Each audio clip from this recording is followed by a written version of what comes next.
I'm mad. Can you tell that I'm mad? Not happy. This is my not happy face.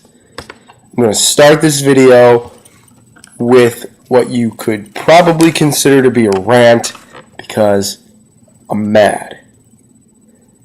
And this rant is not going to be directed at the people you probably think it's going to be directed at, because it's directed at some of you.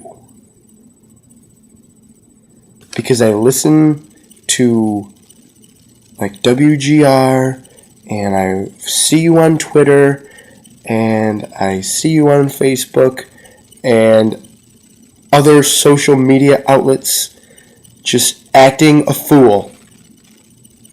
And it's bothering me, and I need to get this off my chest. EJ Manuel has played 6 games. 6. 1, 2, 3, 4, 5, 6. 6. 6. So shut your face about any type of quarterback controversy, about starting Thad Lewis, about drafting a quarterback in April, about searching for veteran free agents, whatever. Shut up, because we're fine. And let me explain that to you. EJ Manuel has played 6 games. He's won 2 of them. Is that great? No. But let's recap. He lost to the Patriots on the last play of the game. He lost to the Jets by 7. He played bad in that game. Should he have played better? Absolutely. But should he be held responsible for Justin Rogers allowing 254 yards receiving or something crappy like that? I'm going to say no. He beat the Panthers. And if you watch the Panthers play the 49ers, you can call it a fluke if you want. But they won. He beat them. They're good. They're 6-3. He beat the Ravens, the defending Super Bowl champions. They've had their struggles this year, but they're not a terrible football team. They beat the Ravens. They played the Browns. They lost to the Browns. But when he left the game, after he left, they led. They were up 24-17 after he left the game. It was 17-17 when he got hurt. He got hurt like 2 plays later. They scored a touchdown, pass interference, and then Jackson in. They were up 24-17. If he stays in that game, do they win? Maybe. Does Jeff Tuel stand a chance in that game? No. Does EJ Manuel maybe lead him down the field again for a touchdown? Maybe. Can we agree? Maybe that happens. I'm mad. And he lost to the Steelers this past week. Played terrible. I know. But shut up. You can blame the play calling. You can blame the coaches. You can blame the players because they're all at fault. Every single one of them. A loss like that does not hang over one person, even though EJ stood out the most. Let's recap. Doug Marrone, I didn't think called or coached a terrible game. My one criticism is punting on 4th and 5 from the 36-yard line, down 14 points.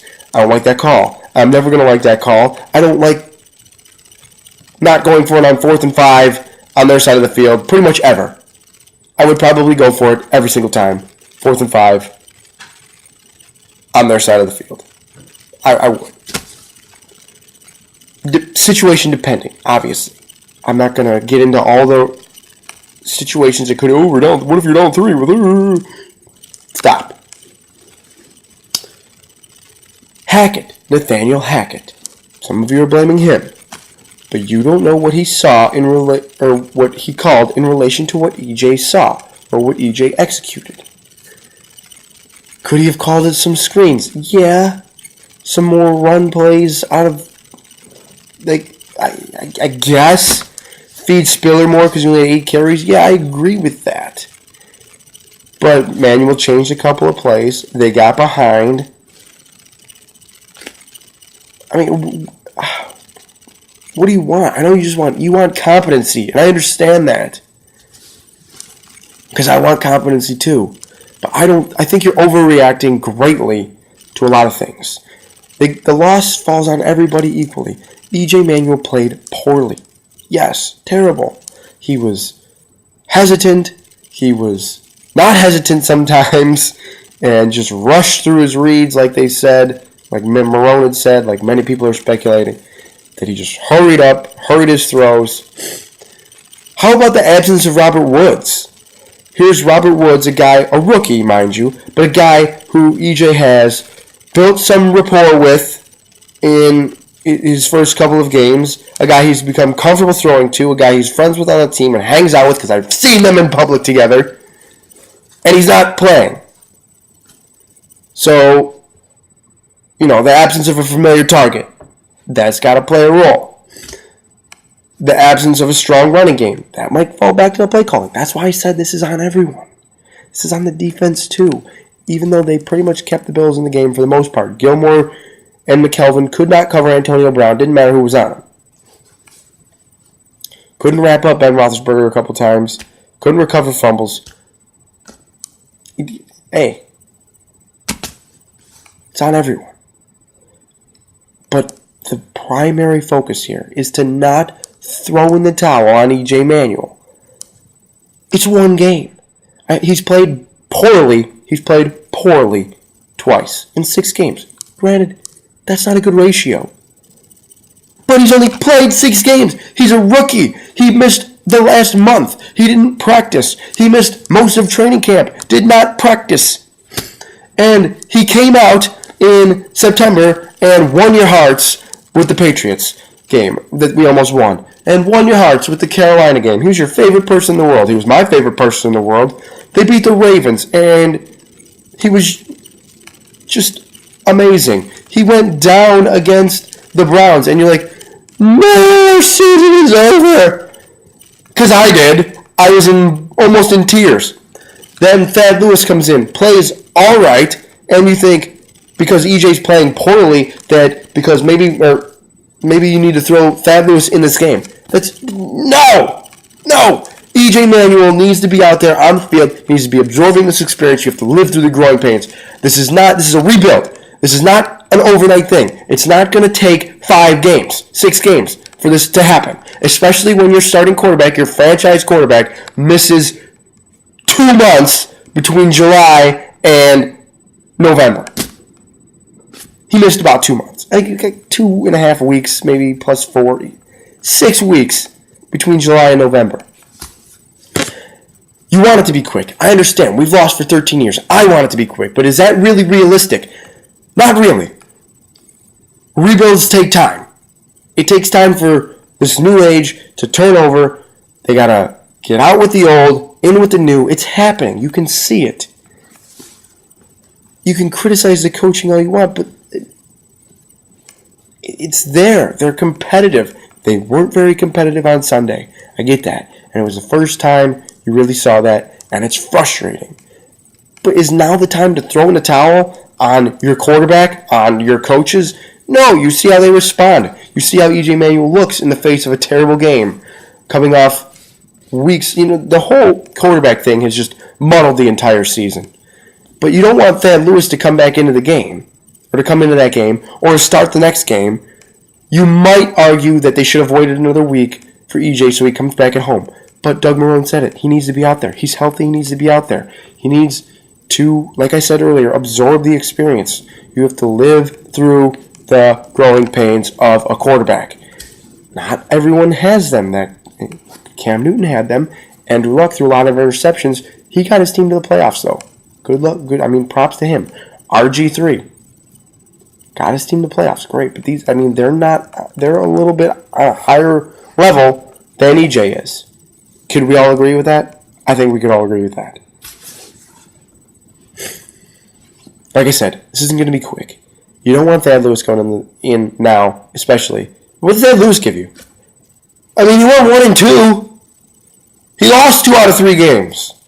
Oh, he could make throws downfield, and he could run the ball, and he protected the ball. Not really. I don't know. And he was competitive, and he was tough, and he didn't play as bad as Manuel did on Sunday. And you can't come up with a good reason. There is no good reason for Thad Lewis to go into that game or to start this week, especially when your stock is riding in EJ Manuel. So you put him out there and you see how he responds. I feel like I've repeated myself sometimes. I know I've repeated myself sometimes, but it's important. They sucked. They sucked. I know they sucked on Sunday. They sucked from top to bottom. I hated some of the play calls. I hated some of the coaching decisions. I hated a lot of the players on the field. The plays that players made on the field. Just zero execution. Top to bottom, that is a team loss from the coaches down to the players. So let's see what they do against the Jets. That was a great transition. It was a segue into talking about the Bills and the Jets. Coach Rex Ryan always knows how to coach against the Bills. Am I concerned? Absolutely. Robert Woods is not playing this week. Absence of a familiar target. Mentioned that earlier for EJ Manuel. That's kind of a big deal to me. Stevie Johnson did not practice today. That's kind of a big deal to me. Do I think he's going to play? Yes. Because he's tough like that. Am I certain of that? No. Do I think the Bills' defense will be better? Especially since the last time they played the Jets? Yes. I think Geno Smith will make mistakes again. Because he's not that good. There's your comparison, I guess, to EJ. Geno Smith might be doing this trial and error, throwing passes, stupid passes, and seeing what works. And seeing what he can get away with. But he's still making a lot of mistakes, holding onto the ball too long, trying to force throws, making poor reads. They're 5-4. I know you're looking at that and you're like, how are they 5-4? EJ Manuel's better. Well, EJ Manuel missed a month of the year. Geno Smith's competition went down early on in the season. He's also ridden a pretty strong defense. The Bills' defense has not been strong at times. Look at the last time they played the Jets. Justin Rogers played. That says it all. This time, Stephon Gilmore and McKelvin, they're playing. They're fine. They're going to be fine. I have faith in that. Mario's there. Kyle, Marcel, they're playing a lot better. Kiko Alonso, still playing solid. Very solid. I mean, I have confidence that the Bills at home will be able to force Geno Smith to make a couple mistakes. They just can't make too many mistakes of their own. They can't let EJ get sacked 8 times or whatever he got sacked last time in New York. The protection has to be better. They know what kind of looks are coming. They're unique. They're exotic, as some people like to say. They attack. I'm talking about the Jets. They're very attacking, and they have a strange style of attack. So Fred Jackson has to be there. Spiller has to be there on the blitz pickups, on passing plays. And the protection has to be solid all around. Got to do a lot of studying. Got to be ready for this. The Jets have very weak corners. Antonio Cromartie is not that good. A couple weeks ago, maybe about a month ago, he was rated as the second worst corner in the league by Pro Football Focus, which is a reputable site. Second worst. D. Milliner, not good. Kyle Wilson, D. Milliner might be good eventually, but he's not good now. Kyle Wilson, not very good. There's some matchups to be exploited there. Try some deep shots. They only tried one last week. It was a 20-yard pass down the sideline to Johnson. That aspect of the game has to come back. TJ Graham, Marquise Goodwin. See what you got. Scott Chandler. How about we throw to the tight end once in a while? Let's dial up some plays for him. He's 6'7". Let's give him the ball. That's play calling. I know. But EJ Manuel has to be more confident in his reads, more consistent with his footwork, like Marone said, and he has to play better. That's it. He has to play better. But we don't need to give up on him yet. We don't need to be like, oh my God, he's like Jamarcus Russell and Vince Young, which I heard on WGR, which is moronic. Or how about the wonderful, if he doesn't find it in these last 6 games, he's not going to be the answer.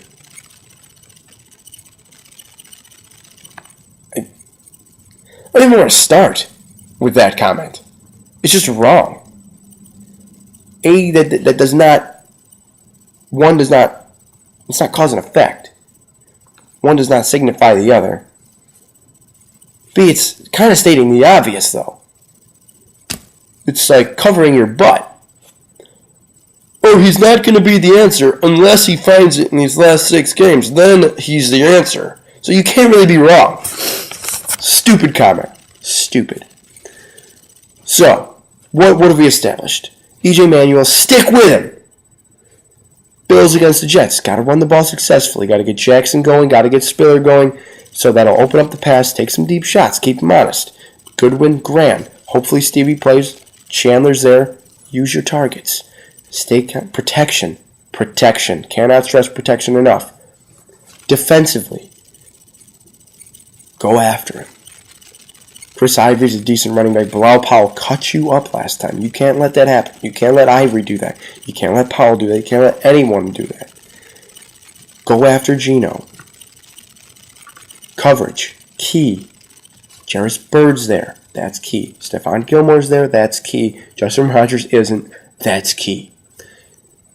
Weather report, if that's important, 55, possible some rain. So that's pretty average. What do I think about this game? I want to pick the Bills to win, but they've lost 3 in a row, and they've just crushed me 3 times in a row. I can see them falling to the Jets, and because usually when I pick them to lose, sometimes they win. Sometimes. I'm going to pick the Bills to lose 16-13 to the Jets. Sorry, I hate myself for doing it, but I did it. I'll be in section 221 and 222. You can come visit me. I'll be there. Go EJ Manuel and go Bills!